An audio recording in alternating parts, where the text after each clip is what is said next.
Hello everyone, welcome back to this classes. Today I will discuss the CBSE Biology chapter number 9 which is the reproduction in animals. तो आज हम लोग पढ़ेंगे कि animals जो हैं वो कैसे रिप्रोड्यूस करते हैं, कैसे रिप्रोडक्शन होता है उनके अंदर.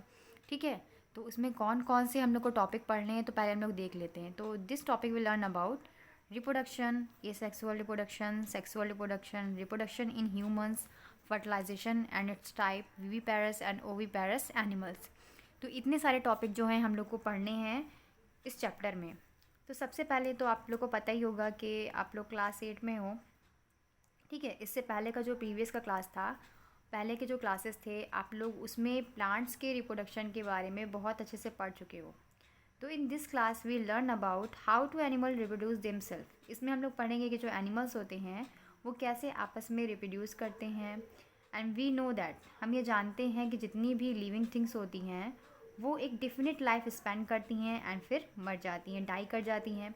But there are many similar organism, बहुत सारे सिमिलर ऑर्गेनिज्म जो होते हैं हमारे अर्थ में प्रेजेंट हैं. तो हाउ डैट वॉज हैपेंड, ये कैसे होता है कि मतलब उनकी जैसी और सारी जो प्रजातियां हैं, जो जातियां हैं, वो वैसी कैसे उत्पन्न हो सकती हैं. How does it happen.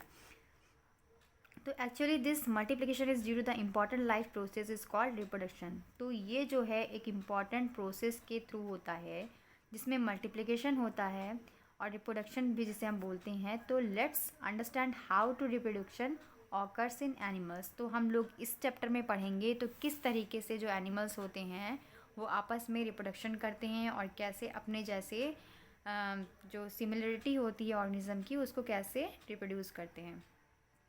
तो रिप्रोडक्शन जो होता है वो एक इम्पॉर्टेंट प्रोसेस है जो जिसमें इन्वॉल्व होता है मल्टीप्लिकेशन ऑफ लिविंग ऑर्गेनिज्म, है ना. जितने भी मल्टीप्लिकेशन जो होता है लिविंग ऑर्गेनिज्म में वो इसमें इन्वॉल्व होता है. ये इसेंशियल होता है कंटिन्यूअस ऑफ ए स्पेशीज़. किसी स्पेशीज़ को अपनी जगह पे बनाए रखने के लिए ये बहुत ही इंपॉर्टेंट प्रोसेस है. You have learn about reproduction in plant in the earlier class.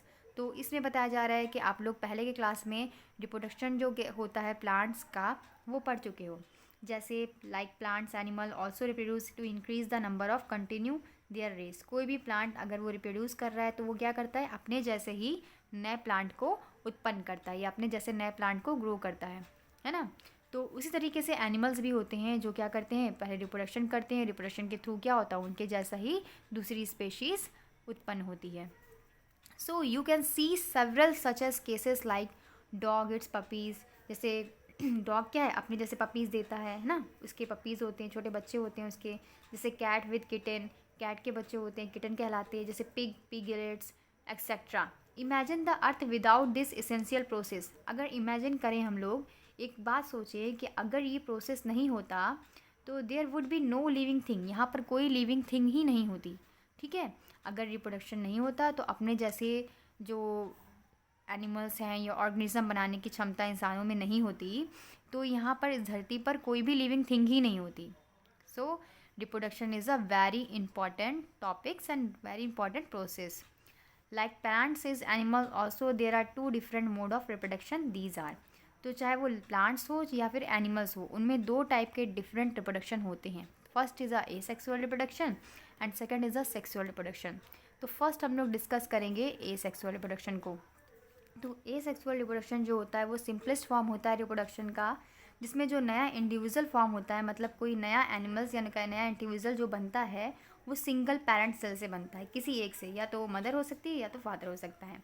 In other word, अगर हम दूसरे शब्दों में बोलें तो एसेक्सुअल रिप्रोडक्शन जो होता है काइंड होता है रिप्रोडक्शन का जिसमें कोई भी both parents are not essential. दोनों पेरेंट्स की ज़रूरत नहीं पड़ती, मतलब मादा की और नर की ज़रूरत नहीं पड़ती in order to produce offspring. और ये जो रिप्रोडक्शन होता है वो ऑफ स्प्रिंग चलता रहता है, मतलब बिना मौसम के भी चलता रहता है. कुछ प्लांट्स जैसे ग्लोवर एनिमल्स जैसे amoeba, yeast, hydra, sponge reproduce by asexual reproduction. जो छोटे छोटे एनिमल्स कुछ होते हैं जैसे लोअर एनिमल्स, जैसे अमीबा हो गया, यीस्ट हो गया, हाइड्रा हो गया, स्पंज हो गया, ये सारे जो हैं वो रिप्रोड्यूस करते हैं एसेक्सुअल रिप्रोडक्शन के थ्रू. तो चलिए सबसे पहला एग्जाम्पल जो दिया है यहाँ पर एसेक्सुअल रिप्रोडक्शन जो अमीबा में होता है कैसे होता है. तो ये देखिए यहाँ पर एक पेरेंट सेल है. ठीक है, ये पेरेंट सेल है. तो यहाँ पे क्या हुआ, न्यूक्लियस डिवीज़न हुआ. पेरेंट सेल ही क्या करेगी, अपने आप को तोड़ के कोई न्यूक्लियस डिवीज़न करेगी. उसके बाद यहाँ पर क्या होगा, साइटोप्लाज्मिक डिवीज़न होगा. साइटोप्लाज्म का डिवीज़न जब होगा तो वो यहाँ पर 2 डॉटर सेल बनाएगी। अभी ये जब आप बड़े क्लास में जाओगे, अगली क्लास में जाओगे, तो आपको ये प्रोसेस डिटेल में पढ़ना है। बस आपको अभी क्या याद रखना है कि यहाँ पर कोई पेरेंट सेल थी, वहाँ पर क्या हुआ, न्यूक्लियस का, ये जो बीच में न्यूक्लियस प्रेजेंट है उसका डिवीज़न हुआ, तो वो 2 भाग में बढ़ गया। ठीक है, अब ये 2 जो भाग थे वो साइटोप्लाज्मिक डिवीज़न हो गया उसमें, मतलब फिर ये भी डिवाइड हो गए। फिर ये डिवाइड होकर क्या बना लेते हैं, 2 डॉटर सेल बना लेते हैं, which is the form of new individual, like this. यहाँ पर दिखाया गया है कि फुली ग्रोन अमीबा जो है, यहाँ पर उसका न्यूक्लियस है, न्यूक्लियस के यहाँ पर क्या हुआ, लिगेंथ हुआ, मतलब यहाँ पर छोटे छोटे फॉर्म में टूटा। उसके बाद न्यूक्लियस जो है वो डिवाइड होगा 2 पार्ट्स में। ये बाइनरी फिजन है अमीबा का। ठीक है, इसमें साइटोप्लाज्म डिवाइड हो जाएगा और फिर 2 डॉटर सेल बन जाएगी, जिससे क्या बोलते हैं कि न्यू इंडिविजुअल बन जाएगा। तो बाइनरी फिजन क्या होता है, चलिए पढ़ते हैं कि ये एक सिंपलेस्ट फॉर्म होता है एसेक्सुअल रिप्रोडक्शन का। जितने भी यूनिसेलुलर ऑर्गेनिज्म होते हैं, यूनी मतलब होता है 1, यूनी मतलब क्या होता है 1, तो यूनिसेलुलर का मतलब होता है सेल वाले, तो यूनिसेलुलर का मतलब क्या हो जाएगा 1 सेल ऑर्गेनिज्म, मतलब वो ऐसे ऑर्गेनिज्म जो सिर्फ एक सेल से मिलके बने हुए हैं, वो ऑर्गेनिज्म। इस टाइप में जो पेरेंट सेल होती हैं या पेरेंट सिंपली डिवाइड होती है 2 इक्वल डॉटर सेल में, एंड प्रत्येक डॉटर सेल जो होती है वो ग्रो कर जाती है अपनी इंडिपेंडेंट सेल, मतलब एक अलग सेल बनाती है। ड्यूरिंग दिस प्रोसेस, इस प्रोसेस के दौरान जो फर्स्ट न्यूक्लियस होता है ना, वो डिवाइड होता है डिवीज़न ऑफ साइटोप्लाज्म। उसमें क्या हो रहा है कि फर्स्ट न्यूक्लियस में डिवीज़न कहाँ हो रहा है, साइटोप्लाज्म में हो रहा है। फिर बाइनरी फिजन जो है वो ऑकर होता है किसी भी फेवरेबल कंडीशन में। इसमें क्या होना चाहिए, अमॉन्ग द एनिमल्स, मतलब उनको एक नेचुरल कंडीशन मिलनी चाहिए, एक मतलब सही वातावरण मिलना चाहिए, तभी वो लोग ये बाइनरी फिजन करेंगे। अमॉन्ग एनिमल्स, ये कौन किस में होता है, अमीबा में होता है, यूग्लिना में होता है, पैरामीशियम में होता है। ये जो होते हैं ये सारे एनिमल वो बाइनरी फिजन के थ्रू रिप्रोड्यूस करते हैं, रिप्रोडक्शन करते हैं।